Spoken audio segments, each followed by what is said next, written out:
Être jeune aujourd'hui, qu'est-ce que cela signifie en termes de santé mentale? Si on admire bien souvent leur exploit sportif, créatif et autres succès sur les réseaux sociaux, on voit entre autres moins celles et ceux qui sont derrière ces chiffres de l'OFS et de l'UNICEF qui disent qu'il y a une hausse sans précédent des hospitalisations pour les troubles mentaux chez les femmes entre 14 et 24 ans. Ils disent également qu'un jeune sur 12 a déjà tenté de se suicider, que plus d'un quart des consultations psychiatriques en ambulatoire sont faites par des jeunes, que 37% des jeunes de 14 à 19 ans disent avoir des problèmes de santé mentale et que 29% des jeunes avec des soucis de santé mentale n'en parlent à personne. Alors pour mieux comprendre ce qui se passe, pourquoi les jeunes ont du mal à en parler et quelles sont les solutions, j'ai le plaisir d'accueillir avec moi sur le plateau Ariane Zinder, psychologue à l'association Pro Mente Sana. Vous offrez des conseils psychosociaux et juridiques. Bonjour. Bonjour. Nous avons également le professeur François Ansermet, psychanalyste, professeur honoraire à l'Université de Genève et l'Université de Lausanne, ancien chef du service de pédopsychiatrie à Genève, auteur de plusieurs livres, dont le dernier, L'origine à venir, qui est toujours chez lui porteur d'espoir. Bonjour François. Bonjour. On a également la chance d'avoir Tiffany Schneider, apprentie employée en commerce en dernière année. Bonjour Tiffany. Bonjour. En ligne avec nous, notre collaborateur scientifique depuis le Tessin, Elia Inguscio, qui fera plus tard une rubrique sur la santé mentale et la nature. Bonjour Elia. Bonjour. Alors merci à tous nos experts d'être là aujourd'hui pour cette discussion qui est très importante.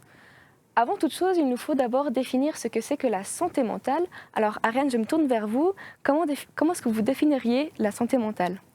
Alors, c'est pas moi qui l'a définie. C'est intéressant de savoir que l'OMS l'a définie en 2013 seulement. Donc, c'est pas si vieux que ça, une dizaine d'années. Et on met 4 points essentiels, 4 composantes pour la santé mentale, qui est la capacité à se réaliser en tant qu'individu, qui est de pouvoir surmonter nos tensions normales de la vie. La troisième, attendez, il faut que je me rappelle. La troisième, oui, celle-là, elle me perturbe toujours un peu parce que c'est avoir un travail productif. Alors moi, je préfère le traduire par avoir des activités qui soient fructueuses pour soi. Voilà. Et la quatrième, c'est de pouvoir être en lien avec les autres, se sentir citoyen. Ça, c'est les définitions de la santé mentale par l'OMS. Il y a aussi une santé mentale de l'Obsan, qui est l'Observatoire suisse de la santé. Je peux vous la lire si vous Bien voulez, sûr. parce que ça, je peux pas m'en rappeler. Mais voilà, c'est comporte des aspects tels que le bien-être personnel, la joie de vivre, la confiance en soi, la capacité relationnelle, l'aptitude à assumer les contraintes normales de la vie, ça se recoupe, à exercer une activité productive et à apporter sa contribution à la collectivité. Voilà, une très belle définition. Merci beaucoup Ariane. François, est-ce que vous êtes d'accord avec ce que Ariane vient de dire? Je suis tout à fait d'accord avec ce qu'elle vient de dire. Peut-être que ça me donne la liberté d'aborder les choses peut-être différemment. Là, on peut dire que c'est la définition de la santé mentale pour tous, qui est important, qu'il y ait des institutions majeures qui donnent un idéal d'une qualité de vie psychique, mentale. Peut-être que je dirais dans l'expérience clinique, l'hôpital, la pédiatrie, la médecine d'adolescents, etc., on pourrait dire à chacun sa santé mentale. C'est-à-dire qu'au fond, ce n'est pas une histoire de normes, c'est une histoire d'allure de la vie. Et au fond, les allures de la vie, elles peuvent être multiples, diverses. Et peut-être quelqu'un, à partir d'une certaine souffrance, peut réinventer différemment sa vie. Et ça donne une valeur même à la souffrance mentale. Donc pour moi, une santé mentale qui éliminerait toute souffrance serait peut-être une santé mentale trop branchée sur l'idéal, alors que les gens, ils ont d'autres enjeux. Ah, c'est très intéressant, merci François. Donc, vous dites à chacun sa santé, c'est très important, je pense. Alors Tiffany, je me tourne vers vous maintenant. On sait que la santé mentale a une importance particulière dans l'adolescence. Il semble que c'est difficile pour les jeunes de parler de leur santé mentale. Est-ce que toi, tu remarques ça un petit peu autour de toi? Alors moi, je dirais personnellement, je pense que ça peut être compliqué dans la mesure où les jeunes, peut-être, ont de la peine à s'exprimer, à mettre des mots sur leurs sentiments, sur leurs ressentis.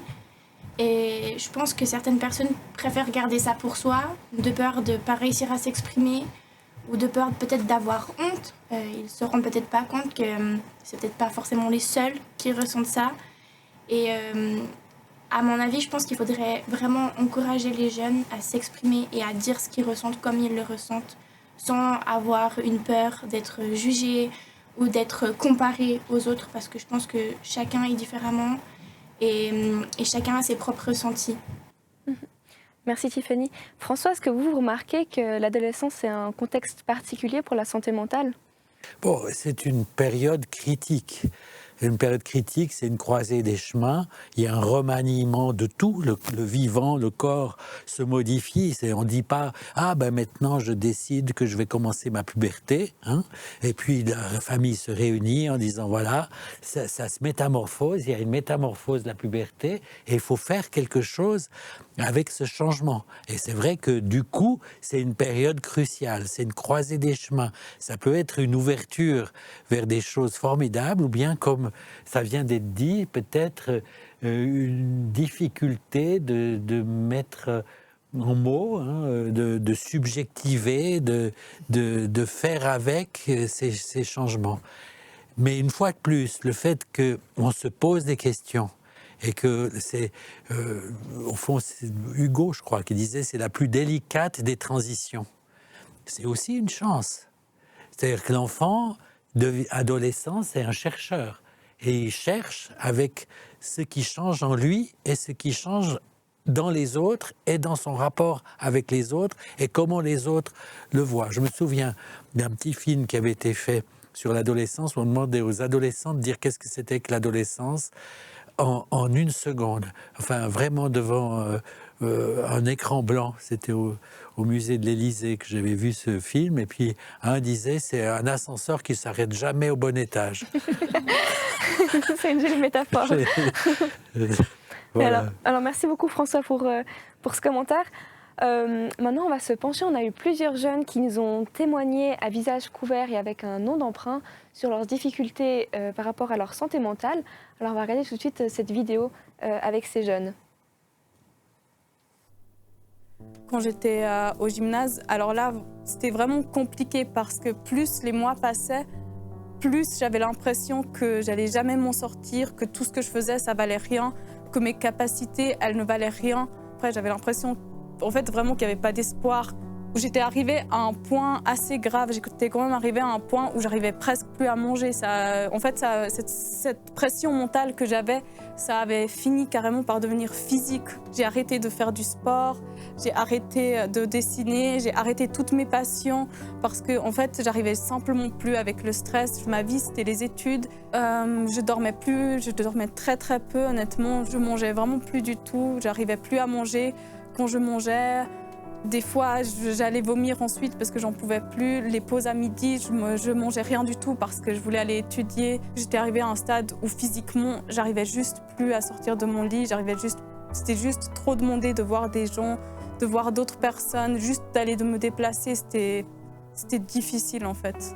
C'est maintenant avec du recul que je peux me dire que oui, j'étais quand même sur une très mauvaise pente. Mais à ce moment-là, j'avais pas vraiment le recul pour me dire oh non, là je suis en train d'aller dans une pente dangereuse. Quand j'avais 15 ans, j'étais à l'école mais je me sentais pas à ma place. Moi, j'étais pas heureux dans le système scolaire actuel. Ouais, je voulais faire un peu mon propre avis sur la vie professionnelle. Et du coup, j'ai quitté l'école. Alors, au tout début, j'étais enthousiaste et petit à petit, je me sentais un peu de plus en plus déprimé. Parce que c'est quand même quelque chose que j'aime faire. C'est juste que j'avais pas l'impression d'avoir les capacités pour le réaliser. Et aussi, je voyais de moins en moins mes amis du coup. Et aussi, j'étais du coup un peu je trouvais que j'étais en manque d'affection et du coup, ça me rendait un peu triste, que ça me faisait du mal. En fait, plus tard, ça m'a vraiment déchiré.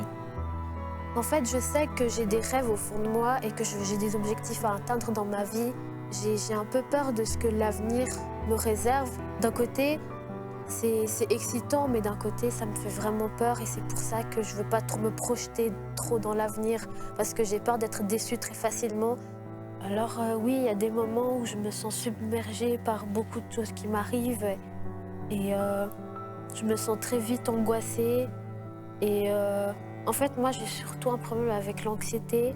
Et du coup, ce qui fait que je stresse très vite et j'ai l'impression que je suis nulle, que je dois tout abandonner et j'arrive pas à gérer certaines situations. Et du coup, j'arrive même plus à m'en sortir et je fais n'importe quoi, je réfléchis pas bien ou j'abandonne tout. Et ça a été surtout préjudice dans ma vie, malheureusement.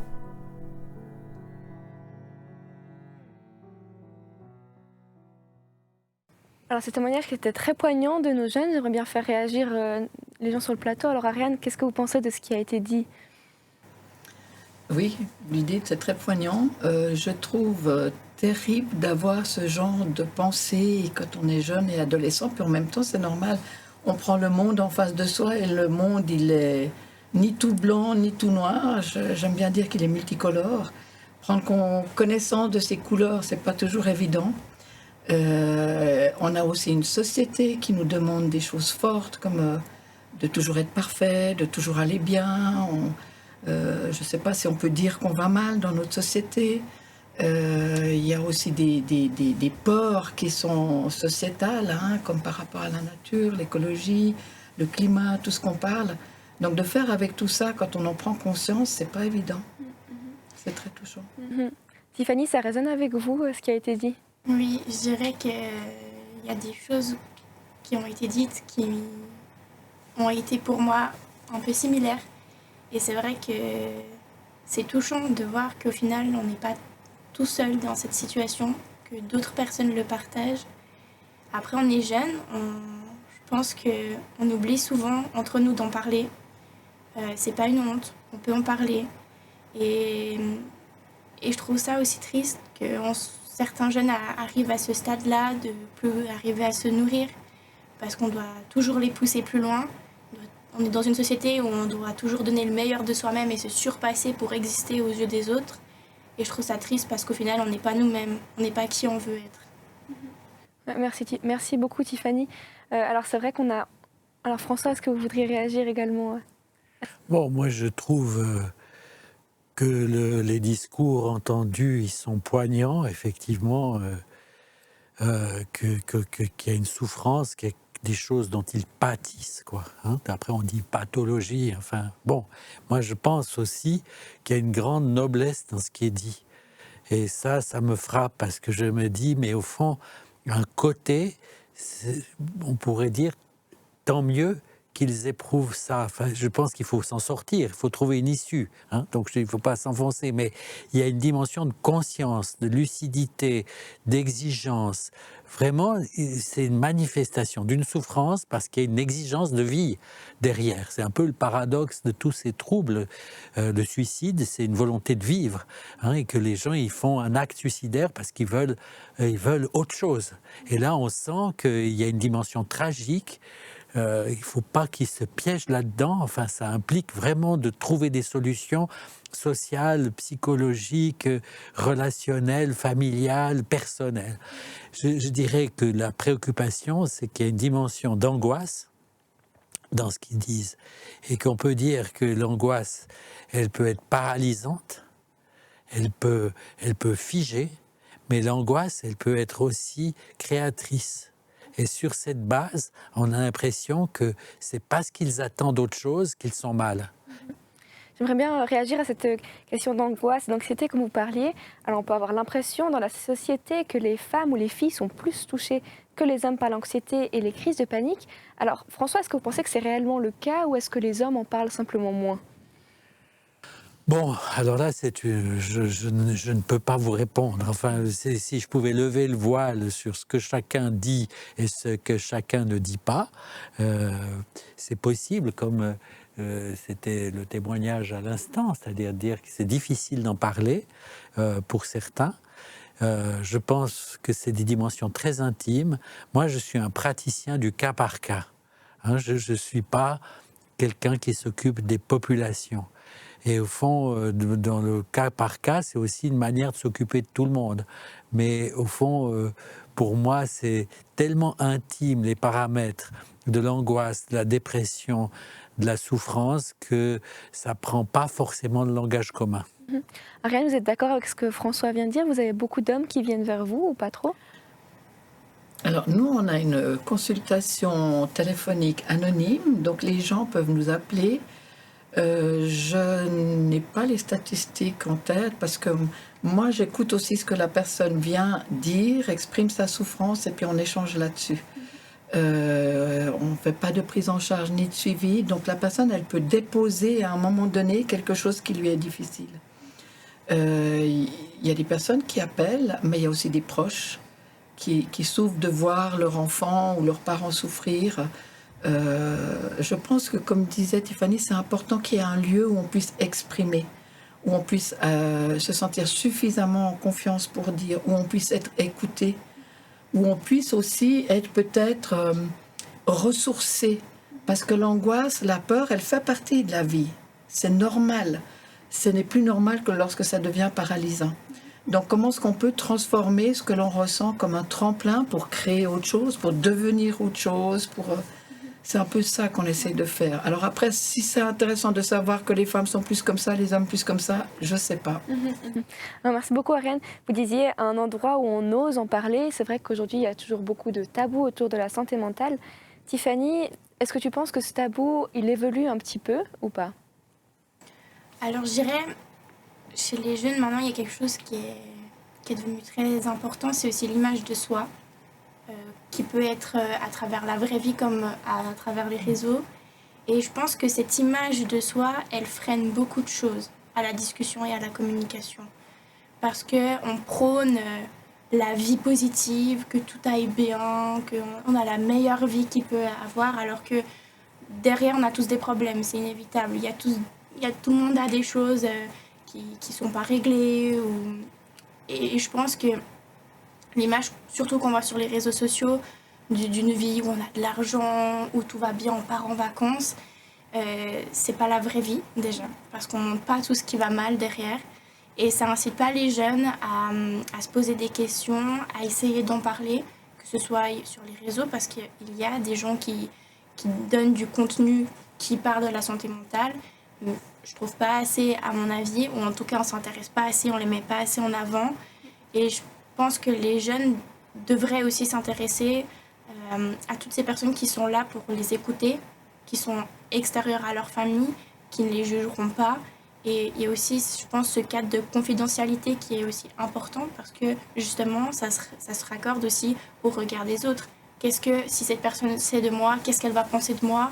Si elle sait que j'ai tel et tel souci, que je ne sais pas comment le gérer, que je ressens telle ou telle émotion, aussi comment la société va me regarder aussi. Je pense que ça, c'est aussi important. Ça va être important. Merci beaucoup, Tiffany, pour ce que vous venez de dire. C'est vrai qu'il y a beaucoup de choses qui commencent avec les réseaux sociaux. Est-ce que vous, en tant que professionnel, François, par exemple, vous voyez beaucoup de gens qui vous abordent en disant qu'il y a des problèmes qui viennent des réseaux sociaux par rapport à la santé mentale? Bon, on pourrait dire que le problème des réseaux sociaux, c'est de se représenter d'une certaine manière, de donner une représentation de soi, souvent une représentation de soi comme en train de jouir, quoi, de jouir de vacances, d'apéritifs, de sorties, voilà, les gens font des selfies, une glorification d'une certaine idée qui est finalement assez tyrannique.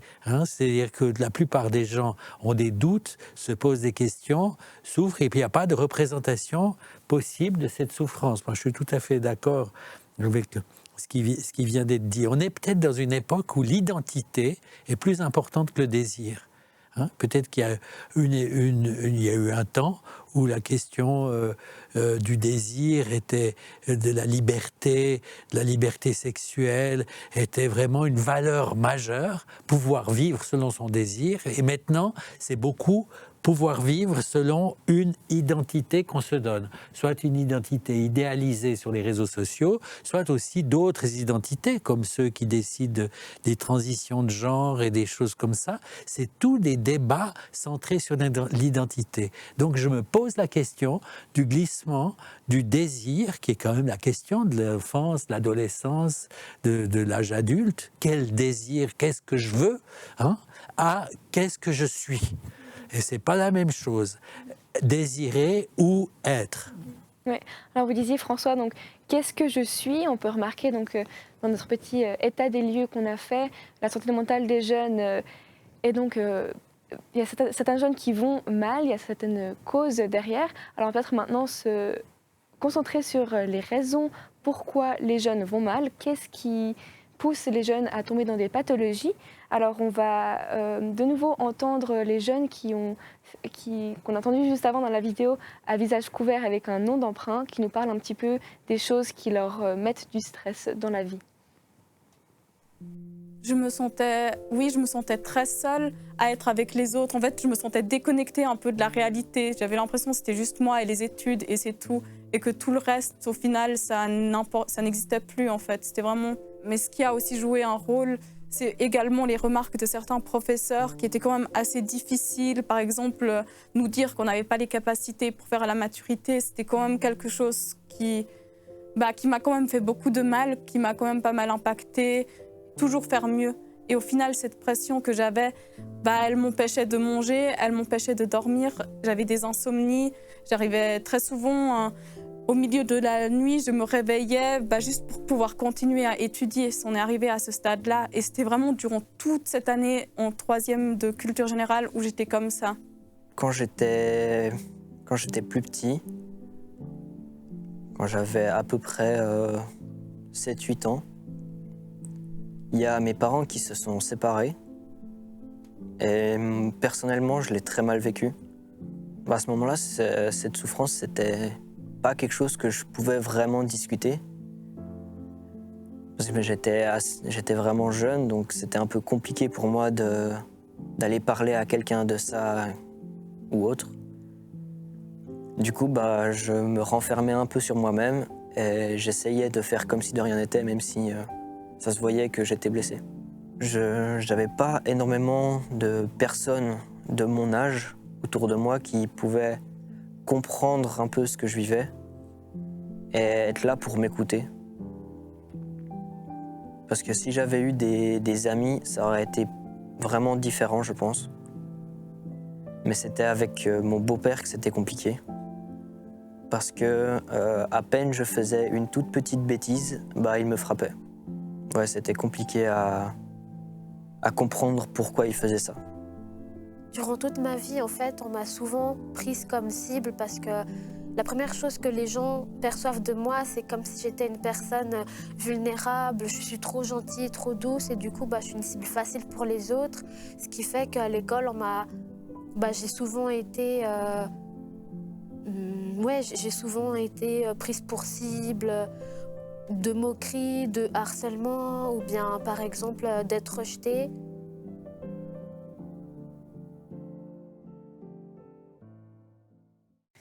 Alors c'est très touchant ce que ces jeunes nous ont raconté. Tiffany, est-ce que ça te touche également ce qu'ils ont dit? Oui, moi je prends surtout l'histoire du jeune homme qu'on surnomme Léo, si je ne me trompe pas. Ça résonne en moi parce que j'ai toujours vécu avec des parents séparés depuis l'âge de mes 3 ans. Donc je ne me rappelle pas de la vie, on va dire, en famille. Donc j'ai évolué chez papa, chez maman, avec aussi un beau papa. Ça n'a pas toujours été simple.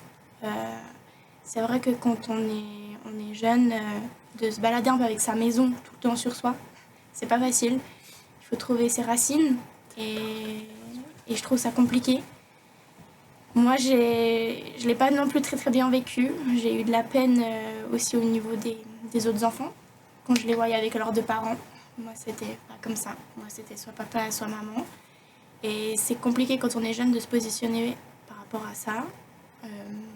Après, c'est des étapes de vie. On les franchit et on devient de façon plus fort. Je pense que chaque chose qui arrive sur notre chemin, c'est pas pour rien. Je pense que je crois un peu au hasard. Et oui, il y a des moments pas faciles dans la vie, mais je pense qu'ils nous rendent plus forts et ils nous forgent aussi pour notre futur. Merci beaucoup, Tiffany. François, vous voudriez réagir également à cette... Bon, les trois présentent des choses très différentes. La première, dans ce que j'ai saisi, il y a une dimension paradoxale, c'est-à-dire les idéaux peuvent devenir tyranniques. On est peut-être dans une période où les idéaux ne sont pas partagés. où on est dans le tout de suite et encore plus dans des démarches de consommation, de succès, même de transgression. Et puis là, on voit que dans ce premier témoignage, un idéal peut peser. Et ça, je pense, c'est une sacrée question. Le deuxième, c'est l'idée de la perte. Et au fond, qu'est-ce qu'on fait quand on a un vécu de perte ? Ce qui est perdu retombe sur soi, comme une ombre, qui, quand on perd l'autre, par exemple dans un deuil, bien sûr, mais aussi là, une histoire de famille, on perd une partie de soi. Et au fond, il faut récupérer une partie de soi. Donc, et puis, comment le récupérer ? Peut-être, il dit, c'est par la parole. Comment mettre la perte en jeu dans la parole. Et puis la troisième, c'est cet enfermement au milieu des autres, c'est-à-dire d'être prise comme cible, le harcèlement, qui est un problème majeur aujourd'hui, je pense, sur les réseaux sociaux, mais aussi même dans les écoles, dans les classes, dans les cours de récréation, et que là, c'est très important qu'il y ait une conscience de la société sur l'existence du harcèlement. Parce que quelqu'un qui est harcelé et qui n'a pas une personne à qui s'adresser et pouvoir être entendu. Donc l'histoire des deux cas converge, les deux derniers, sur parole et écoute. Alors merci, on reviendra plus tard après également sur la question du harcèlement. Moi, une question que j'aimerais poser, ce serait sommes-nous seuls responsables de notre santé mentale ou est-ce qu'on doit également, c'est quelque chose de commun, de social Alors, Ariane, vous avez réagi, vous aimeriez réagir à ce que j'ai dit ? Non, je pense que la santé mentale, ça devrait être un bien commun. On ne peut pas vivre seul, on vit dans une communauté. Les jeunes le disent, ils se sont sentis seuls, pas forcément compris, pas forcément entendus. Et puis en même temps, Tiffany disait tout à l'heure que ça fait du bien de savoir qu'on n'est pas les seuls à vivre ça. Je crois qu'à toute période de la vie, de pouvoir échanger, partager, s'entraider, c'est important pour la santé mentale. Moi, une autre chose qui me frappe aussi, c'est que on peut être passif, vivre les choses de manière comme ça nous arrive, et puis on ne sait pas trop quoi en faire. Et ce que moi je remarque, c'est que les gens arrivent à devenir acteurs de leur propre vie, de pouvoir prendre des décisions, donner du sens à ce qu'ils vivent, ça se passe mieux. Et pour être acteur, c'est bien qu'il y ait aussi un public.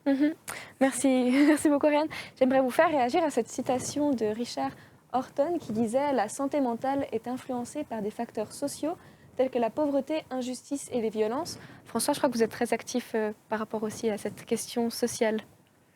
Oui, mais bien sûr, au fond, le lien à l'autre, il est fondamental. On peut même dire, Rimbaud, le poète, disait « je est un autre », quoi. Et qu'au fond, l'autre, il est présent dans ce qu'on est. Et puis qu'aujourd'hui, effectivement, pauvreté, injustice, violence, migration, vraiment les jeunes qui font des parcours ahurissants depuis leur pays d'origine jusqu'à tomber à un endroit où ils n'ont peut-être pas de place, qui est une place qui soit existante pour soi, c'est fondamental. Donc ça, c'est la responsabilité collective. Et puis, bien sûr, il y a aussi la responsabilité individuelle. Chacun de sa position est responsable. Moi, j'aime bien le mot responsable parce qu'il est proche du mot réponse. Chacun doit trouver sa réponse. Une société, par rapport aux migrants, à ceux qui viennent, elle doit trouver une réponse. Par rapport à ceux qui sont harcelés, elle doit trouver une réponse. Mais le sujet, la personne, l'individu, l'enfant, l'adolescent, il doit aussi trouver une réponse. Donc on est tous en train de chercher des réponses par rapport à des problèmes qui se posent. Mais évidemment, comme on voit, ça peut déjà aller mal quand tout va bien. Donc, évidemment, quand il y a pauvreté, injustice, violence, la tâche est difficile et chacun est convoqué. Chacun est convoqué pour sa position et aussi par rapport à l'autre. Oui, Ariane, vous voulez encore réagir ? Oui, moi je veux réagir aussi parce qu'on se rend compte par des statistiques que plus le pays est évolué, plus le pays est riche, plus il y a des difficultés au niveau de la santé mentale. Il y a dans des pays pauvres, en Afrique et autres, en fait, ils n'ont peut-être même pas le temps de se poser la question de la santé mentale parce que l'urgence, c'est de pouvoir aussi avoir un toit, de pouvoir avoir chaud, de pouvoir se nourrir. Et en fait, quand on est dans des dans les besoins secondaires de reconnaissance, d'estime de soi, eh bien, on va peut-être aussi plus se poser la question de la santé mentale. Merci beaucoup alors pour votre intervention, vous trois. Maintenant, on va se pencher sur une autre question, c'est les questions de l'addiction. Alors, on a un internaute, Georges, qui nous disait « Il est plus facile de trouver du cannabis que de la bière avant l'âge légal. Il estime que la cannabis a eu une grosse influence sur sa motivation et sur son humeur. Il pense également qu'il faudrait faire plus de prévention, car souvent on consomme quand on se sent moins bien, mais cela aggrave les problèmes. Alors, la question, c'est est-ce qu'on fait assez de prévention et pourquoi les jeunes tombent dans l'addiction? Alors, Tiffany, je ne sais pas si vous avez vu autour de vous ces problèmes-là. Oui, effectivement, c'est vrai que dans mon entourage, je connais des personnes effectivement qui se sont réfugiées là-dedans parce qu'ils allaient mal et parce que pour eux, il n'y avait pas d'autre solution tout de suite, maintenant, pour s'en sortir. Et que c'est des substances qui amènent un apaisement intérieur sur un court terme. C'est pour ça que ça demande aussi d'en reprendre, parce que c'est quand ils en prennent qu'ils se sentent mieux. Et tout de suite, sur le moment, c'est la seule solution peut-être qu'ils ont à portée de main. Et je pense qu'il y a de la prévention à faire dessus, mais je pense que le plus important, c'est aussi de cibler les conséquences. Parce que sur le moment, on se sent bien, on se dit que c'est la réponse à nos maux, on va dire ça comme ça. Et au final, comme c'est dit dans la citation, on va encore plus mal après. Et ça, c'est des retombées que quand on n'est pas bien sur le moment et qu'on voit que ça comme solution, on ne pense pas à l'après. Parce qu'on a besoin de maintenant, tout de suite. C'est maintenant qu'il faut qu'on aille mieux, parce qu'on se sent au plus bas, mais sans savoir qu'on sera encore plus bas que ce qu'on est déjà actuellement après avoir utilisé ce genre de substance, à mon avis. C'est très, très, très intéressant. Merci beaucoup, Tiffany. Ariane, est-ce que vous voyez aussi ces problèmes-là dans votre travail? Je vois aussi ces problèmes-là. Moi, je voudrais revenir un petit peu sur la définition de l'addiction et de la santé mentale, parce que je pense qu'on a tous quelque part des addictions au café, au chocolat, à la cigarette, à son mari, au travail, j'en sais rien. On a chacun son petit travers. Moi, je dis souvent, lorsque j'ai des téléphones par rapport à l'addiction, quand c'est un automédicament, c'est aussi un instinct de vie, comme disait François tout à l'heure. Et je pense que c'est intéressant de prendre aussi ça comme un instinct de vie. C'est la recherche d'une solution. Après, que la solution ne soit pas adaptée, on peut en parler. Elle ne sera pas adaptée si la personne va le prendre trop souvent, que c'est trop intense, que c'est dans la durée et tout. Mais ça peut être une solution pour certains jeunes qui leur permet de passer des caps. Donc l'idée, ce ne serait pas d'avoir une seule solution, mais peut-être une palette, où de temps en temps il y a le cannabis, de temps en temps il y a la bière, je ne sais pas, mais de temps en temps il y a aussi la respiration, de temps en temps il y a aussi faire du sport, se promener dans la nature, avoir des contacts avec ses amis, se faire du bien, enfin voilà. Donc je n'aimerais pas qu'on stigmatise que les jeunes fument et donc qu'ils vont mal. Parce que je pense que ce n'est pas vrai. Merci beaucoup. On reviendra ensuite après aussi sur les solutions. François, est-ce que vous voudriez rajouter à ce qui a déjà été dit? Je trouve, j'ai un accord avec cette idée, enfin on pourrait dire que le problème de l'addiction, c'est une solution qui est un piège. C'est-à-dire qu'il faut le voir de ces deux côtés. C'est-à-dire la recherche, il y a une souffrance certainement à la base, il y a une quête de quelque chose et puis il y a une substance qui offre une certaine solution mais qui enferme. Et dans un dispositif qui ensuite est de plus en plus contraignant, aliénant, même sur le plan biologique. Après, il y a aussi des addictions sans substance. Et les addictions sans substance, c'est très présent aujourd'hui. C'est-à-dire l'addiction au tout de suite, l'addiction à l'instant, je dirais, qu'on peut trouver peut-être dans un certain maniement des réseaux sociaux. Où, au fond, là, on est comme hypnotisé, comme capté par quelque chose, où on a un espoir que l'image suivante apportera quelque chose, mais en fait, voilà. Donc ça veut dire qu'après, on peut avoir une addiction à cette connexion permanente, qui est une connexion isolante. Voilà, donc pour moi, je mettrais en rapport comment on peut penser que des solutions, comment on peut sortir du fait que des solutions deviennent des pièges. Merci beaucoup. Alors j'aimerais juste également rebondir sur les réseaux sociaux. C'est vrai que les problèmes également, on a un problème dans les réseaux sociaux, des idéaux de beauté, de la pression de rentrer dans les cases qui est aggravée avec ces réseaux sociaux. Tiffany, est-ce que vous pensez également que les réseaux sociaux, c'est un peu un problème par rapport à la pression que ça met? Alors je pense que oui. Après, je pense que maintenant, la génération dans laquelle je vis, on baigne dedans, on vit avec. Il faut apprendre à utiliser, je dirais, les réseaux sociaux de la meilleure des manières possibles. Après, chacun l'entend différemment, chacun a une utilisation des réseaux différemment. Mais je pense que des fois, c'est aussi important de se dire stop, je me déconnecte, je vais faire 2 pas dehors.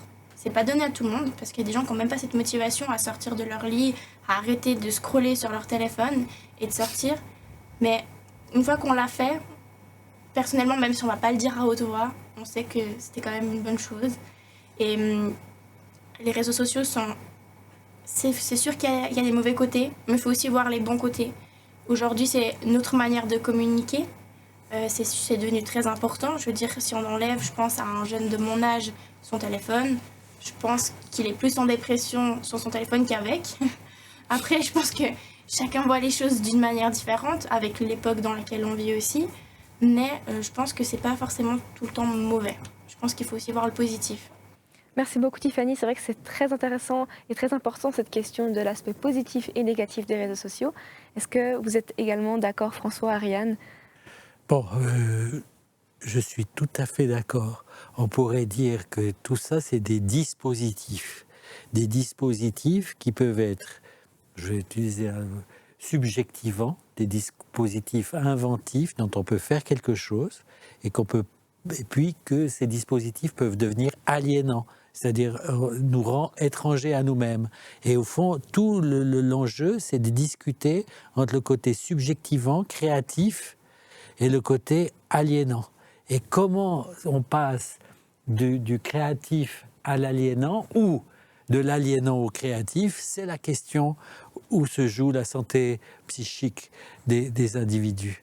Moi, je pense qu'il faut toujours mettre en jeu ces 2 valeurs. Autrement, on diabolise quelque chose comme si, au fond, l'individu n'avait pas la possibilité de construire sa propre position. Même un téléphone, il est semblable pour tous, mais si vous les regardez à l'intérieur, les messages, les photos, il est unique pour chacun. Et au fond, il y a ces 2 dimensions, je pense, aussi dans les réseaux sociaux. Merci beaucoup François. Ariane, est-ce que vous aimeriez rajouter quelque chose? Moi, je pense qu'il y a une chose que les réseaux sociaux peuvent faire peur à une certaine génération parce qu'on l'a moins utilisé, on n'est pas tombé dedans quand on était petit. Je pense que, comme Tiffany disait, c'est vraiment de la communication entre jeunes, c'est nécessaire. Je pense aussi que quand on est dans ce genre, dans l'addiction, en fait, il y a des choses qui se transforment, par exemple la notion de temps. Lorsqu'on se met à jouer sur les réseaux sociaux ou lorsqu'on se met à regarder tous ces contacts, on perd la notion du temps. Et un thérapeute disait aux jeunes, mais mettez en réveil. Parce que si on joue pendant 1 heure, c'est pas 1 heure dans le jeu, n'est pas 1 heure réelle. Et on va toujours plus loin. Donc c'est aussi intéressant d'avoir ces 2 réalités, de savoir comment on en fait, quel sens on lui donne. Merci beaucoup à vous 3. Nous accueillons maintenant Julien Vetet. Vous êtes ancien footballeur, actuellement coach et policier. Bonjour. Bonjour. Merci à vous d'être là sur le plateau avec nous. Alors j'aimerais directement m'adresser à vous pour le prochain thème. Cette question de cyberharcèlement et de harcèlement chez les jeunes, c'est quelque chose qui est très compliqué chez les enfants. Plus d'1 enfant sur 10 souffre de harcèlement. Comment est-ce que vous traitez cette thématique en tant que policier et coach? C'est pas quelque chose de simple. Déjà, il y a beaucoup de choses qui ont été évoquées tout à l'heure dans la communication. Est-ce que j'ose en parler? Est-ce que je vais avoir honte? Quel regard vont avoir les autres sur moi, sur mon problème? Et je crois que c'est une problématique qu'il faut englober et qu'il ne faut surtout pas banaliser. Et je pense que le conseil qu'on pourrait donner, c'est il ne faut pas accepter ce qui n'est pas acceptable. Et de trouver le moyen de communiquer, que ce soit avec un proche, avec quelqu'un de l'externe, avec la police aussi. On n'est pas que là pour taper sur les doigts, on est aussi là pour écouter les gens, les jeunes aussi. Et de vraiment de ne pas se laisser anéantir par ce harcèlement qui prend des proportions parfois dramatiques. On voit aussi chez nous, dans d'autres pays, des jeunes qui mettent fin à leur jour parce que ça devient plus supportable, mais on ne devrait jamais en arriver là. Et c'est clair qu'il faut trouver le moyen pour en parler le plus vite. Et Julien, est-ce que vous avez des conseils pratiques pour les jeunes qui souffrent de cyberharcèlement? Comment faire face à ça? Mais, comment dire, oser. Il n'y a pas de honte. Il n'y a pas de honte, et c'est quelque chose qu'on voit dans le coaching. Le fait d'être neutre aussi, peut-être que les gens ont plus de facilité à s'exprimer avec nous, mais il n'y a pas de honte à avoir. Je crois que ce serait regrettable de ne pas oser en parler, de peur pour son image. On a parlé aussi avant, avec l'entourage, l'image qu'on dégage. Oser, quoi. Il faut y aller, c'est votre santé, on n'en a qu'une, et quand elle n'est plus là, c'est trop tard. Merci beaucoup, Julien. François, Ariane, est-ce que dans votre profession, vous voyez également beaucoup des jeunes qui viennent vers vous, qui souffrent de cyberharcèlement ou d'harcèlement? Je n'ai pas été extrêmement confrontée à à ce thème. Je sais que ça existe. Je pense que ça fait aussi partie de... On disait que la santé mentale, c'est de pouvoir se réaliser. Se réaliser, ça prend du temps, c'est une évolution, c'est pas toujours facile. Il y a des hauts, il y a des bas. Il y a des périodes où on a beaucoup plus de peine, dans des périodes de changement peut-être, à dire ce que l'on est. Je pense aussi à des jeunes qui, au niveau de leur image, de leur identité sexuelle, se cherchent, qui peuvent être stigmatisés en fait par les autres. C'est pas évident de toujours dire. Je suis d'accord qu'il faut oser, qu'il faut en tout cas ne pas s'enfermer dans une solitude. Parce que quand les gens vont vers des associations qui existent, et comme ça, ils se rendent compte qu'ils ne sont pas seuls. Et le fait de ne pas être seul à souffrir, c'est aussi important. C'est important, oui. Alors, merci beaucoup. C'est vrai qu'une question qui se pose également, qui a déjà été parlée... Pardon, François, vous vouliez encore? Oui, non, parce que non, je pense que cette histoire de la honte, de l'impossibilité de dire qu'il y a des dispositifs qui sont en train d'être créés pour offrir des espaces de parole, déjà avec des médiations, des coachings, peut-être une certaine horizontalité qui permet de faire des choses, c'est extrêmement important.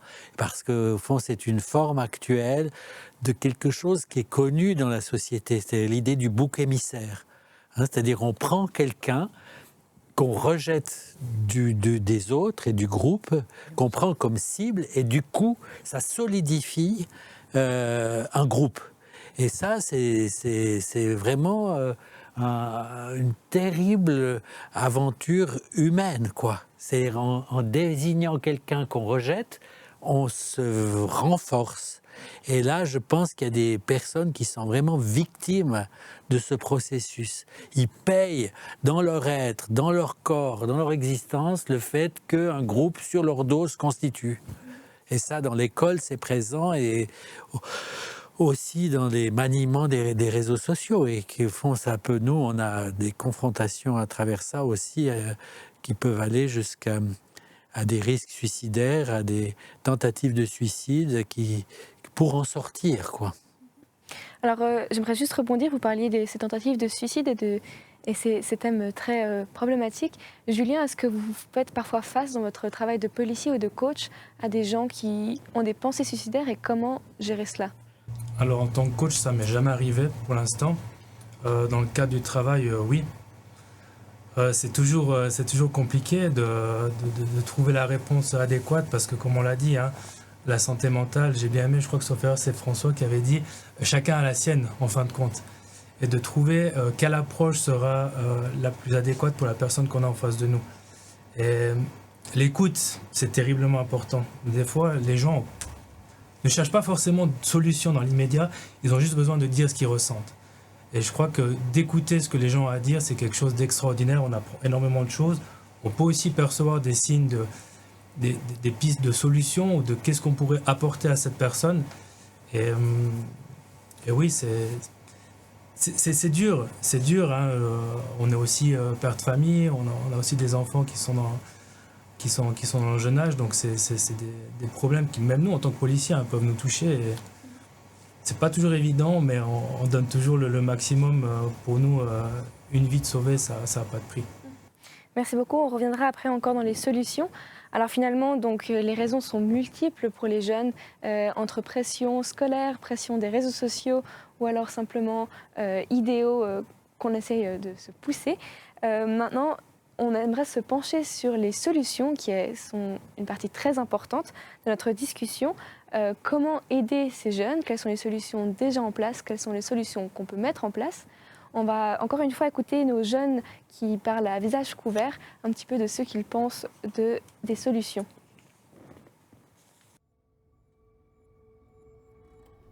Je pense qu'à ce moment-là, j'aurais probablement dû aller voir un professionnel de la santé, j'aurais probablement dû aller voir un médecin, voir l'infirmière, voir un psychologue. Je pense que j'aurais dû en parler avec plus de sérieux à mes parents, vraiment leur expliquer comment ma santé allait mal. J'aurais dû essayer de chercher de l'aide auprès des gens qui en avaient les capacités de m'aider. Alors, les choses qui m'ont aidé un peu à trouver ma voie, c'est que déjà depuis tout petit, je voulais faire ce métier. J'ai eu des personnes derrière moi qui me poussent à continuer, qui m'encouragent et qui me félicitent par rapport aux améliorations que j'ai comme ça. Et ça fait chaud au cœur et franchement, ça motive. Clairement, maintenant, au vu de la situation, maintenant, oui, je dois chercher de l'aide et j'ai besoin d'aide.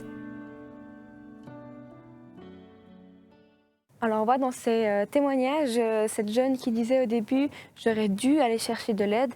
Alors François, comment passer de « j'aurais dû aller chercher de l'aide » à « aller chercher de l'aide » ?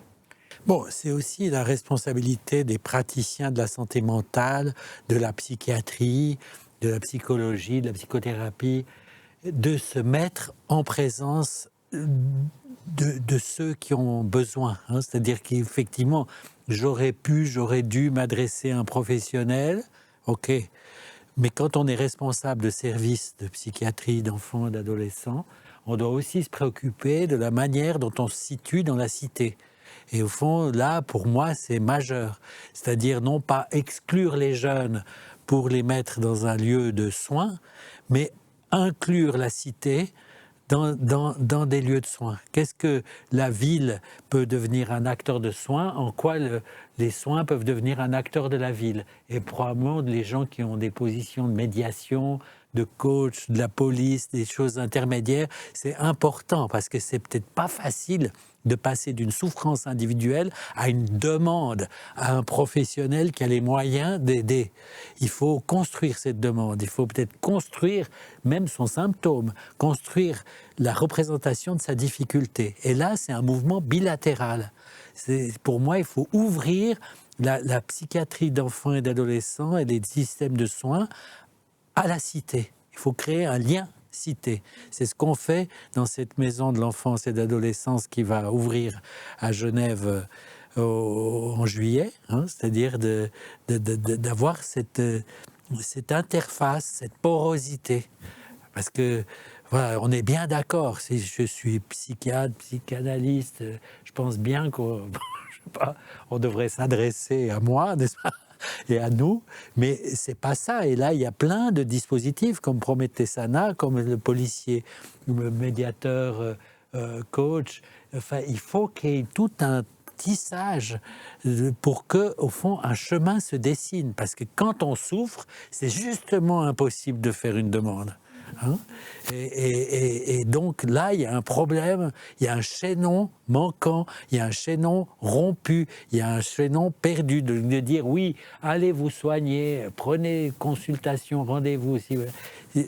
Non, justement pas. D'où on doit imaginer des dispositifs seuil bas, ouverts, souples et pas stigmatisants. Merci beaucoup François, c'est fort intéressant. Je vais juste faire réagir Ariane et ensuite Julien à ce que vous avez dit. Ariane, vous voulez rajouter? C'est très juste. Je crois qu'il y a un moment donné, quand on souffre, on n'arrive plus à demander. Donc, comment est-ce qu'on peut s'arrêter à un moment donné, avoir le déclic de dire « là, je souffre trop, il faut que j'aille vers l'autre ». Ça, c'est la démarche individuelle. Mais je pense qu'il y a aussi toute la société. On devrait être attentifs les uns aux autres, pouvoir prendre soin les uns des autres. Si je tombe dans la rue et que je vais me couper, je vais toujours avoir quelqu'un qui va m'amener quelque chose en pansement et autres. Mais si je me mets à pleurer et que je vais vraiment mal dans la rue, je crois que les gens ils font le détour, ils n'osent pas, ils ne savent pas comment faire, ils ne savent pas quoi dire. Alors c'est intéressant de savoir qu'actuellement en Suisse, il y a des premiers secours en santé mentale qui sont en train d'être mis en place, qui se donnent déjà. Ça s'appelle ENSA. Et c'est intéressant de se dire que si tout le monde, on prenait ces cours et qu'on savait comment réagir, à quel moment on peut aider, qu'est-ce qu'on peut dire, ça serait peut-être plus facile. On amènerait le sparadrap pour le cerveau et pour la souffrance mentale. Merci beaucoup, Ariane. J'aimerais aussi réagir. Il est vrai qu'aujourd'hui, les policiers qui se forment à Lausanne doivent suivre une formation en lien à la santé mentale. Alors, Julien, est-ce que vous voudriez réagir à ce qui a été dit avant et puis à ça aussi? Avant de réagir, j'aimerais déjà féliciter les jeunes qui ont témoigné, certes à visage couvert, mais pour eux, ça ne change pas grand-chose en fin de compte, qu'on ne voie pas leur visage ou leur vrai nom. Ils se livrent quand même, d'une certaine manière, et je crois qu'on peut les féliciter parce que c'est le premier pas aussi à faire et qui est souvent le plus difficile, c'est d'oser commencer à raconter son histoire. Et par rapport à... J'aime bien cette image de chaîne. C'est qu'on peut tous apporter quelque chose à notre niveau. On prenait l'exemple, la personne qui tombe, qui se blesse dans la rue, peut-être que quelqu'un ne s'y connaît pas en premier soin, qui va peut-être interpeller quelqu'un d'autre qui lui connaît ou faire appel à un médecin, une ambulance, enfin peu importe. Et pour nous les coachs, c'est pareil. Si on vient vers nous et qu'on ne peut pas apporter la réponse adéquate, on va aussi orienter plus haut. Un psychologue, un psychiatre, enfin ça dépend après de la thématique. Mais je crois que cette notion de chaîne, elle est importante, vraiment. Merci beaucoup. Alors j'aimerais maintenant demander à chacun de nos experts, est-ce que vous avez des conseils pour les jeunes qui se sentent pas bien? Quels sont vos experts? Alors François, si vous voulez commencer peut-être.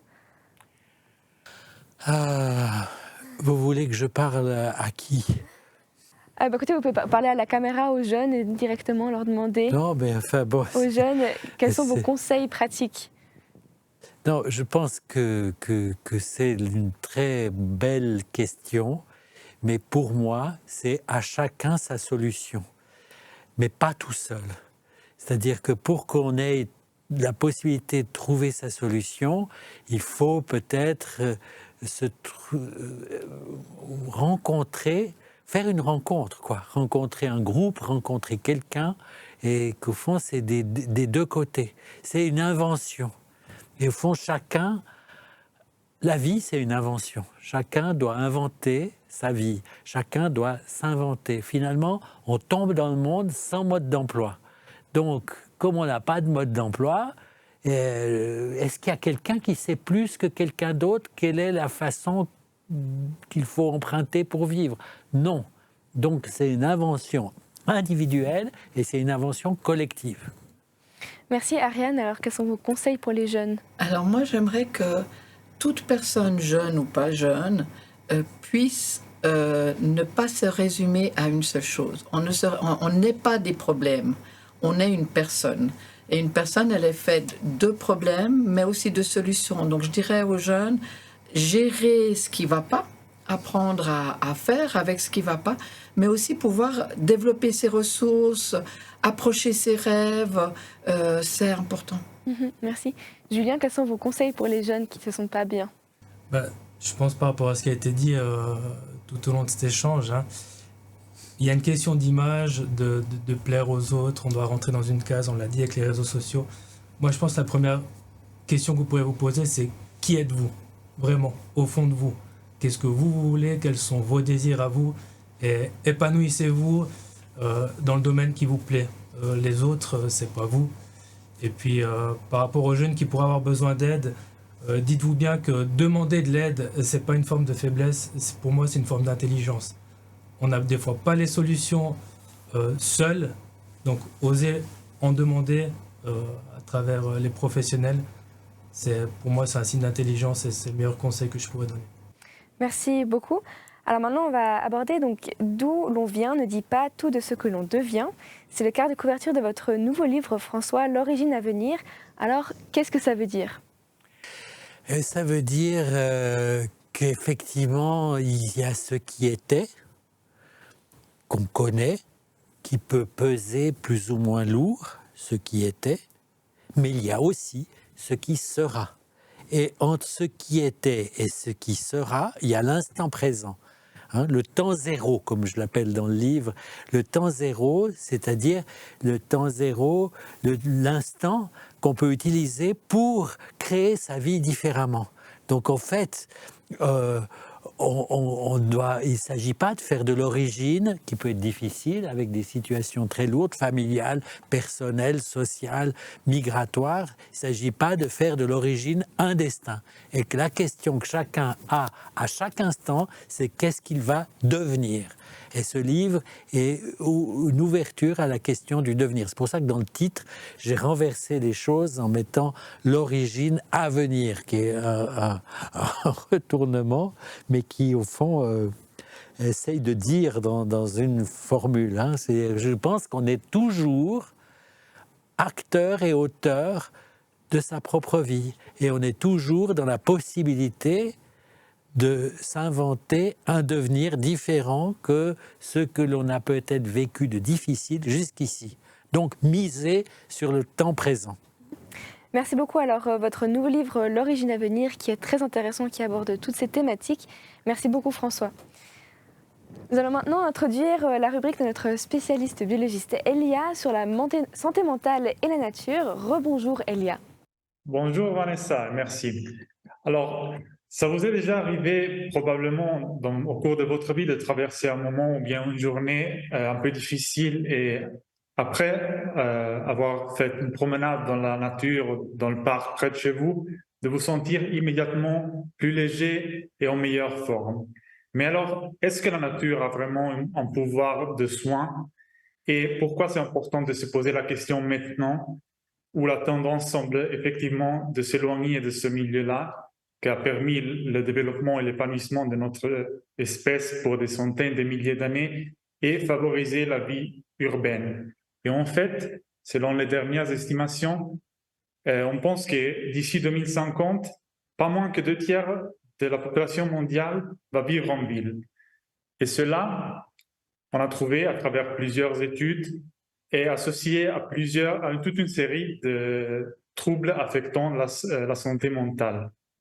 Alors, Elia, est-ce que ce problème de santé mentale dans les villes, ça a toujours été le cas? Alors, oui, disons que déjà au début du dernier siècle, l'urbaniste britannique Ebenezer Howard, en observant la situation dans la ville de Londres et le développement de ce mal-être auprès de la population, a développé ce concept des cités-jardins. Des cités ayant au cœur de leur projet une idée vraiment racinée de cette coexistence entre la nature et la vie de la ville. Et donc, grâce à ces idées, tout ce mouvement des cités-jardins ont vu le jour. Et je vous propose 2 exemples ici, par exemple au Royaume-Uni, et un exemple un peu plus récent dans Danemark, près de Copenhague. Mais du coup, Elia, est-ce que ça veut dire qu'on devra tous déménager dans ces cités-jardins? Non, pas forcément. Ça veut dire qu'on peut aussi changer ce qu'on a déjà dans notre ville.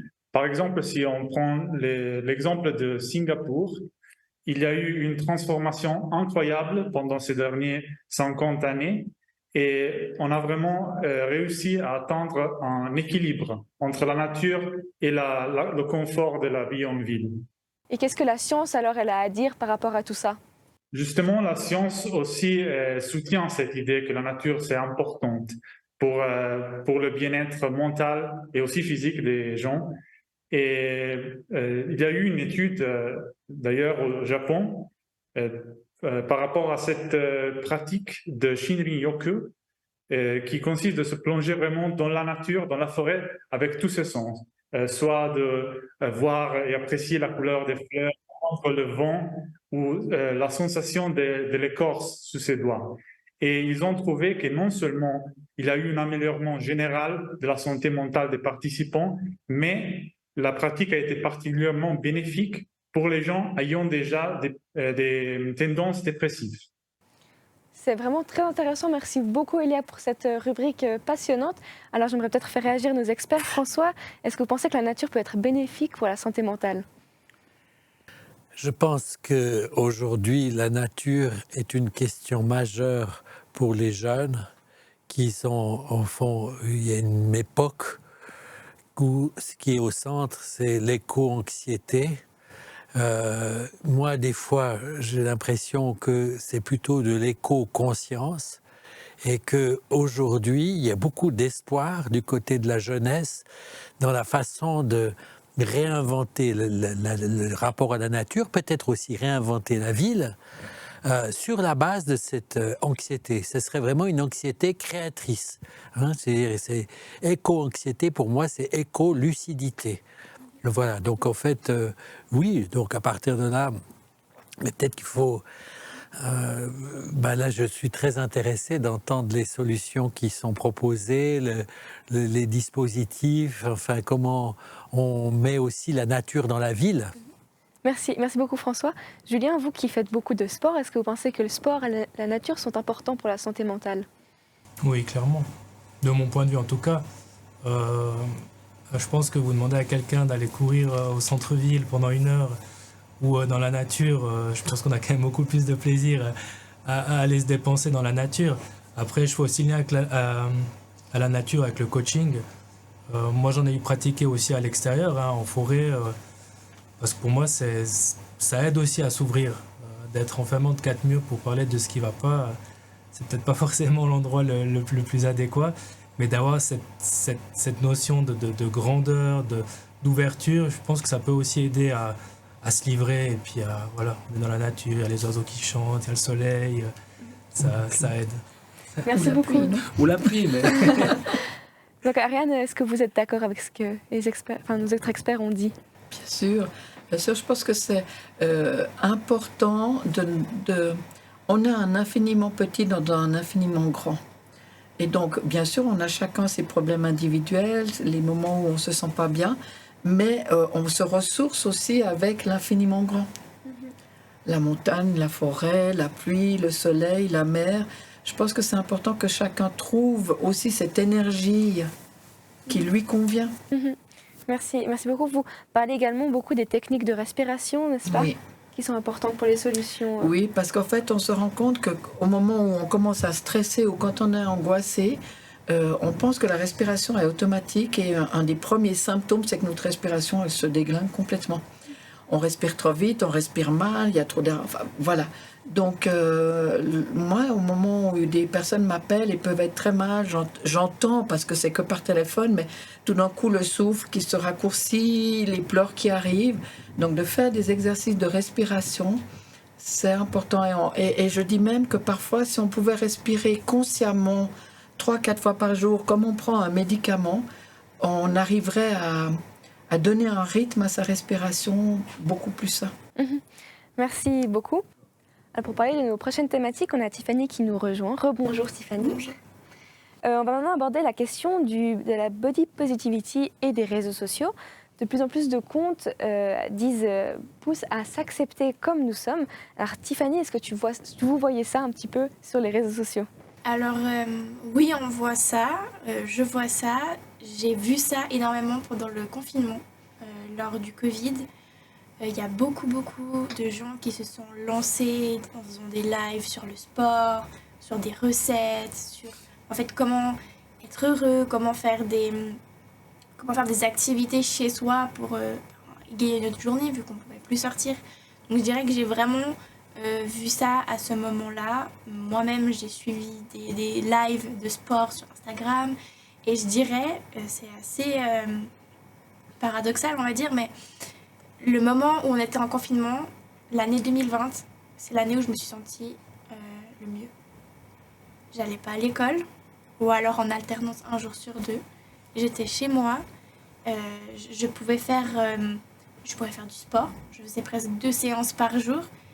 Physiquement, j'avais le physique que je voulais. Mentalement, j'étais bien, malgré tout ce qui se passait. Grâce aussi à ce genre de personnes qui postent sur les réseaux sociaux. Et je dirais que c'était vraiment l'année où je me suis sentie le mieux. J'ai pu m'exprimer comme j'étais. Et voilà. Merci Tiffany. Alors j'aimerais bien faire réagir nos experts à l'image qu'on voit à l'écran. Ce body positivity, s'accepter comme on est. François, est-ce que vous pensez que c'est quelque chose d'important, de s'accepter comme on est? Vous savez, j'en sais rien. Peut-être que c'est mieux de ne pas s'accepter comme on est et changer. Je ne suis pas sûr que c'est une... J'ai l'impression qu'il y a tellement de négativité aussi que chacun a envers soi, d'autocritique. Il faut que c'est difficile d'imaginer qu'on a une recette pour tous qui va jouer comme ça dans le positif. Alors bon, peut-être que je gâche un peu la chose, mais là on voit que c'est particulier ce qui vient d'être dit, que quelqu'un vit le confinement, on a dit le confinement a augmenté les dépressions, la souffrance psychique en France, ils disent il y a eu une augmentation de 80% chez les 18-24 ans des troubles psychiques, qui a atteint jusqu'à 20% des gens, etc. Puis que là, c'est magnifique. Il y a quelqu'un qui vous raconte exactement le contraire. Donc je crois que l'idée du pour tous, c'est un peu difficile. Et plutôt, il faudrait ouvrir, donner des prescriptions. Là, j'ai pas le temps de lire tout ce qui est au tableau, là, mais d'ouvrir la possibilité pour que, au fond, chacun puisse devenir l'artisan de quelque chose qui lui convient. C'est cette liberté pour moi qui est importante. C'est pas la recette, c'est la liberté. Et d'ailleurs, quand on fait la cuisine, des fois, c'est mieux même de ne pas suivre entièrement la recette. C'est vrai. Alors, merci François, merci Tiffany pour ces remarques. Alors, maintenant, on tombe dans une question aussi dans les solutions. On se demande pour l'entourage qui a des personnes qui ont des troubles sociaux, des troubles psychiques, pardon, si on voit quelqu'un avec des pensées ou des comportements suicidaires, comment aider, comment reconnaître les signes annonciateurs. Les statistiques disent que 75% des personnes qui se sont suicidées, on en a déjà parlé avant de manière directe ou indirecte. Ariane, est-ce que vous avez des conseils pour les proches des gens qui ont des troubles mentaux? Oui, je pense que les personnes qui vont mal donnent des signes aux autres. Comme je disais tout à l'heure, c'est pas toujours évident d'entendre quelqu'un qui vous dit « j'ai pas envie de vivre, je vais mal ». Quand on est parent, moi j'entends beaucoup de parents qui se sentent très coupables et responsables de cette situation. Voilà, qu'est-ce qui est normal, pas normal, pouvoir savoir quand il faut agir, pas agir, entendre, laisser dire, mais aussi parfois bousculer.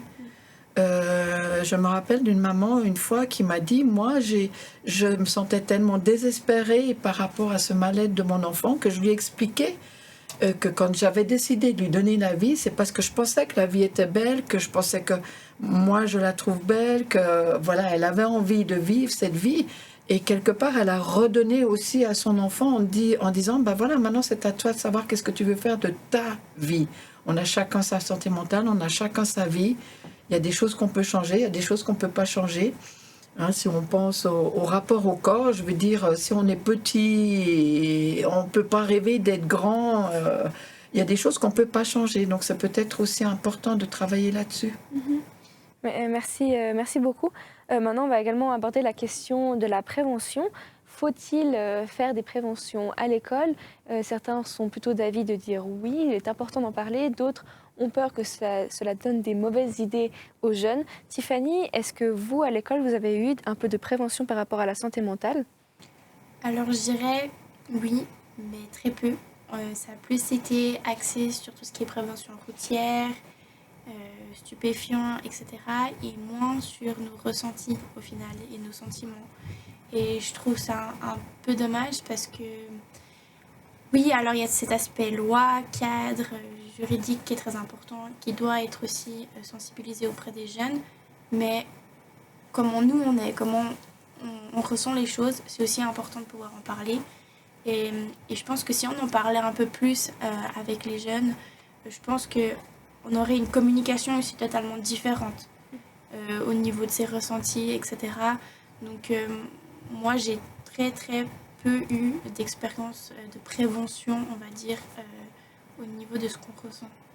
Merci. Ariane, est-ce que vous pensez que la prévention, c'est quelque chose de très important pour les jeunes?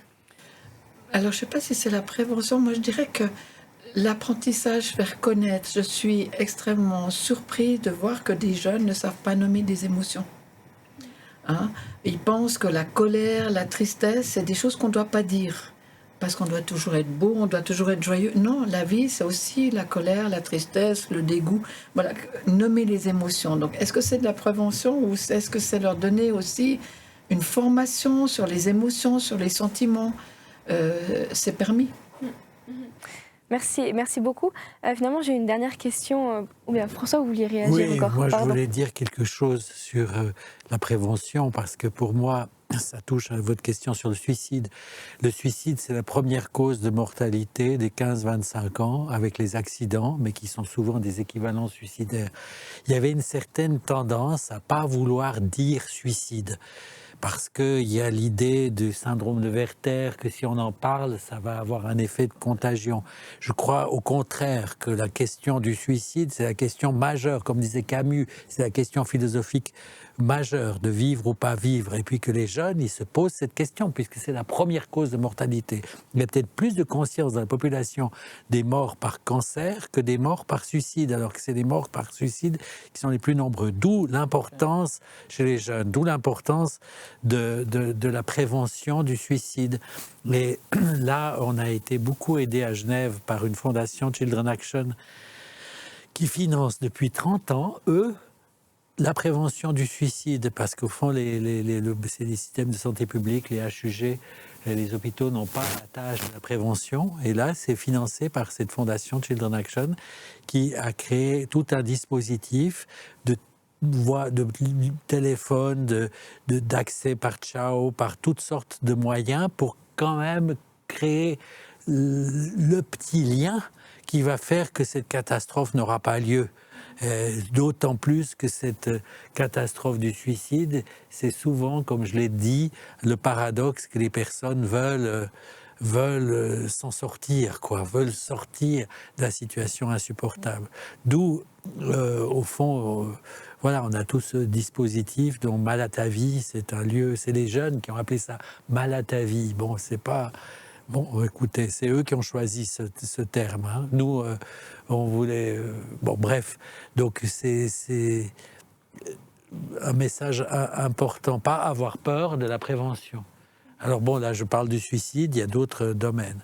Évidemment, il ne faut pas que la prévention devienne de la prescription et qu'on pousse ceux qu'on veut protéger à aller dans une direction qu'on veut leur éviter d'emprunter. C'est tout l'art de la prévention. Ariane, vous voulez rebondir? Oui, dans la prévention, moi je pense aussi ne pas avoir peur de parler de choses comme la mort. Ça fait partie de la vie. Et on a tendance parfois à être dans une société où on n'a plus le droit de penser à la mort. Alors que si on la pense, on peut lui donner aussi un sens, on peut l'intégrer dans la vie. C'est très beau, merci. Donc on va réagir à cette maison. François, vous travaillez à Genève, dans cette maison de jeunes. Racontez-nous un petit peu.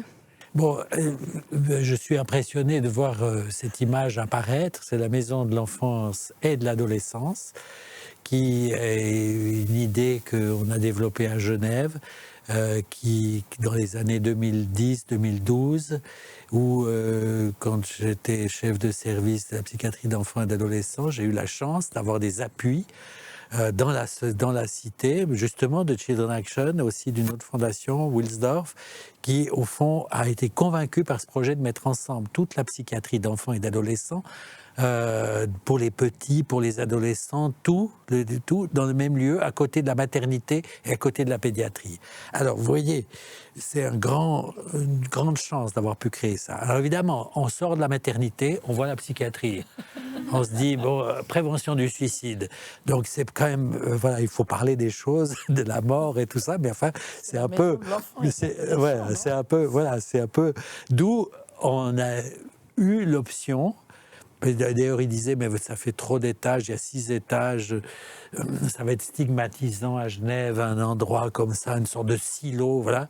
D'où, au fond, j'ai eu l'idée, dans une séance où je me disais, tout est en train de basculer, de dire, on va faire un 7e étage qui sera le rez-de-chaussée et qui sera ouvert sur la ville.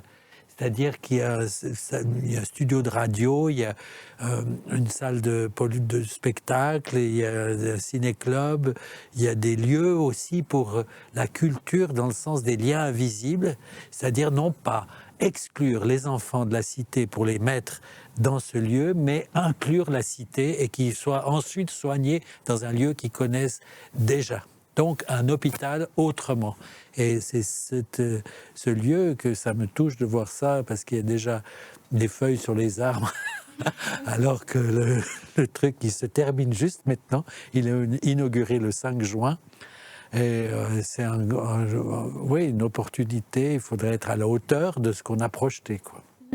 Merci beaucoup François. Alors j'espère que ça donnera l'envie à d'autres villes de faire la même chose, ce projet très important pour Genève.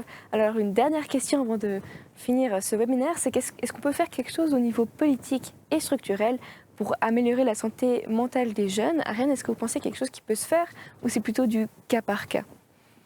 Alors, je pense qu'il faut le cas par cas, mais il faut aussi qu'il y ait des choses qui se fassent au niveau sociétal. Comment est-ce on a parlé de l'importance de la nature, comment est-ce qu'on met la nature dans les villes, alors c'est architectural, je ne sais pas, il faudrait un décalogue, pas seulement politique, il faudrait que toutes les professions se sentent concernées. Après, au niveau des politiques, je pense qu'il y a des décisions à prendre, comment est-ce qu'on gère le budget. On sait que la psychiatrie est la partie de la médecine la plus pauvre, la santé mentale peut-être encore moins aussi dans la prévention. Qu'on puisse aussi avoir de l'argent pour développer des projets, ce serait bien. Tiffany, est-ce que vous aimeriez aussi voir un changement au niveau politique et structurel par rapport à la santé mentale des jeunes? Alors, je ne vais pas énormément m'exprimer là-dessus parce que je ne m'y connais pas très bien. Mais je dirais qu'effectivement, c'est important de la mettre en avant et que les figures aussi publiques qu'on peut voir en tant que dans les communes, dans les cantons ou même au niveau du pays, en parle un peu plus publiquement et lève les tabous là-dessus, parce que au final, quand on parle un peu de politique, on se dit c'est des gens qui sont haut placés, qui ont peut-être des pouvoirs différents que nous. Au final, on est tous des humains, on est tous fait pareil, et je pense que d'en parler aussi avec un peu moins de tabous, et ça peut, je pense, aussi faire changer les choses. Merci. François, vous êtes d'accord avec ce que Tiffany dit? Oui, tout à fait. Enfin, c'est mieux que ce soit elle qui le dise que moi. Je pense qu'effectivement, il y a trop de silence sur cette question, que là, on a l'impression que vraiment on est dans le cœur du sujet, mais que peut-être c'est évacué. Et puis, les adolescents, ils sont connus par l'addiction, les troubles du comportement, la violence, mais au fond, il y a aussi les enfants, les tout petits enfants, le silence des berceaux, ça implique aussi la famille. Il y a des choses importantes qui se jouent. On a tous ce qu'on appelle une amnésie infantile, c'est-à-dire qu'on ne se souvient pas de ses premières années. Et je pense qu'on a de la peine à s'identifier, à réaliser qu'est-ce que c'est que la souffrance d'un bébé, une souffrance à l'aube de la vie, la dépression du tout petit, etc. Et parce qu'on n'a pas cette référence. Et que la préoccupation doit être collective, politique. C'est un problème politique. C'est pas seulement... Et il y a une crise dans la psychiatrie en France, très importante, en fond, comme membre du comité d'éthique à Paris, j'ai dû m'occuper d'un groupe sur cette question. C'est à la fois un malaise individuel, un malaise social, et puis peut-être aussi un malaise dans les savoirs. Tout doit être reconfiguré différemment. Merci beaucoup. Alors, en résumé, les solutions, il y en a chez nous, à l'intérieur, à l'extérieur, dans les villes, dans la nature. Il faut à chacun sa solution. Nous allons arriver donc sur les mots de la fin. Je vais d'abord donner la parole à nos jeunes qui se sont donc exprimés par rapport à leurs problèmes qu'on a écoutés juste avant, de leur donner un petit mot de la fin. Alors, ce que je peux vous souhaiter, c'est de ne pas lâcher et de vous dire que vous devez simplement donner le meilleur de vous-même et toujours être tolérant envers vous-même et ne pas vous laisser faire en fait face à des mauvaises remarques ou des choses qui vous blessent, et toujours chercher de l'aide des bonnes personnes dès qu'il faut. C'est une partie de ma vie, je ne veux pas l'ignorer. Mais il faut que j'avance et que... Il faut que je me reconstruise complètement différemment. Ben pour toutes les personnes qui vivent aujourd'hui les choses que j'ai vécues, ce que j'ai envie de vous dire, c'est qu'il ne faut pas arrêter de croire en vous ou vous dire que vous êtes nul, que vous servez à rien comme ça.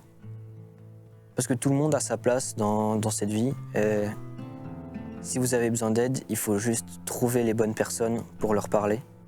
Parlez-en, parce que ça peut vraiment vous aider. Aujourd'hui, au contraire, je vois qu'il y a plus d'espoir, que c'est pas grave si je me trompe, que maintenant, c'est pas grave si je dois me réorienter. C'est pas un problème de demander de l'aide. C'est pas une honte de demander de l'aide parce que des fois, on a besoin d'aide. On est humain et c'est normal de demander de l'aide. Des fois, on peut pas s'en sortir tout seul. Des fois, l'issue de sortie, comme on croit le dire, c'est pas à nous de tout surmonter tout seul. On peut demander de l'aide.